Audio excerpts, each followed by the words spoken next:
outros ostensivos que podem produzir fenômenos que resistem a quaisquer críticas e dúvidas, sendo estes um pouco mais raros, como gênios na área da inteligência.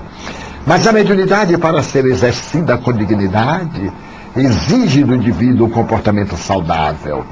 Além do conhecimento teórico, uma vida dignificada pelos bons exemplos, trabalhada pelos bons pensamentos, desenvolvida pelas reflexões, tornando-se o indivíduo uma antena viva para captar as vibrações do mundo espiritual, seus impedimentos, que são impostos pelo véu material, principalmente quando esse indivíduo é adornado das paixões inferiores.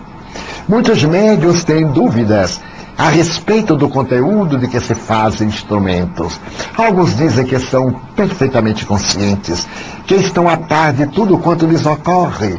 É natural no começo. Trata-se da mediunidade da inspiração, a psicofonia consciente, como também a psicografia perfeitamente lúcida. Mas se ele se prepara através da oração, você faz uma leitura evangélica e se dispõe ao bem, se trata de uma pessoa séria e responsável, como diz o codificador em O Livro dos Médiuns, na parte final, quando estuda as sessões sérias, é claro que ele é digno da presença dos bons espíritos que vêm em seu socorro, que procuram colaborar para que ele possa captar e desenvolver essa habilidade que está ao seu alcance e, claro, atingir aquele momento mais profundo da semiconsciência e até mesmo do sonambulismo, da inconsciência profunda. É muito comum, em qualquer tipo de atividade a que nos dediquemos, na primeira parte estamos perfeitamente lúcidos. Quando vamos digitar no computador e não temos experiência, olhamos o teclado, detemos a atenção nas letras até automatizarmos a sua colocação e podermos realizar o trabalho sem a preocupação de estar examinando-os. Depois desse automatismo, passamos a escrever, a princípio de maneira hesitante, porque as ideias chegam lentamente, mas se continuarmos, as ideias chegam com maior fluência e em breve estaremos escrevendo com muita habilidade. Na mediunidade, o fenômeno não é diferente. As ideias vão chegando a pouco e pouco nos médiuns naturais.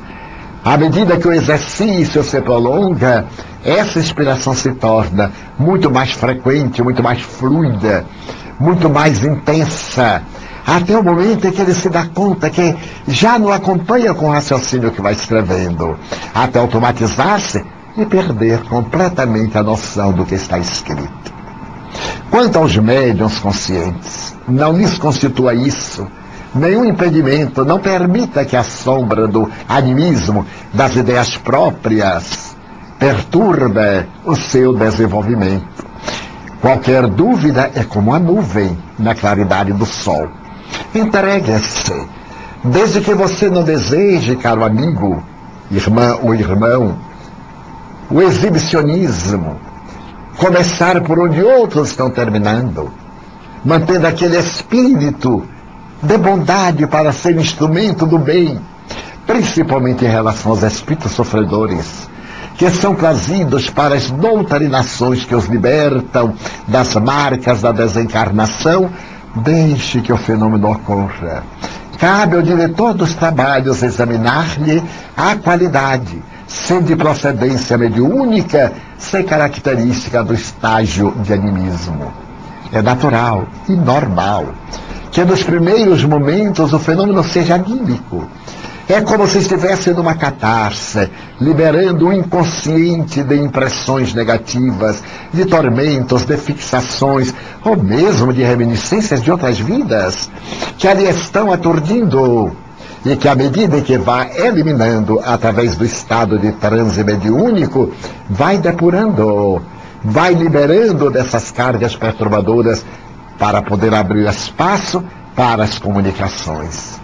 Examinemos, por exemplo, um vaso ou um tubo em forma de U, durante muito tempo, colocado ele ao ar livre, o pó penetra-lhe, desce e sedimenta-se.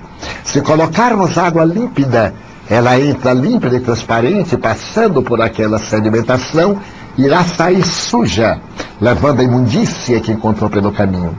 Mas se continuarmos a colocar essa água, ela termina por limpar e sairá em breve tão transparente quanto se adentrou. Assim também nosso inconsciente, rico de fixações, as imagens que nos chegam ao passar por ele, para fluírem novamente pela consciência, trazem o tom que encontram lá na parte sedimentada. Mas se continuarmos a experiência, seremos capazes de limpar toda essa imundícia, entre aspas, e transmitir com a mesma nitidez e clareza o pensamento dos espíritos que se nos acerquem, bons e maus, sofredores e felizes. Os sofredores na busca de conforto, os felizes para nos orientarem. Daí a mediunidade constitui uma verdadeira bênção de Deus, que nos enriquece, propiciando-nos a oportunidade da ação caridosa. A mim me constitui verdadeira felicidade. Nas reuniões mediúnicas de socorro aos desencarnados, ser porta-voz dos sofrimentos de alguns deles, que nos chegam afligidos e desesperados, e que recebem a palavra gentil e amorosa do evangelizador, que o Espírito Manuel Filomeno de Miranda denomina como psicoterapeuta de desencarnados.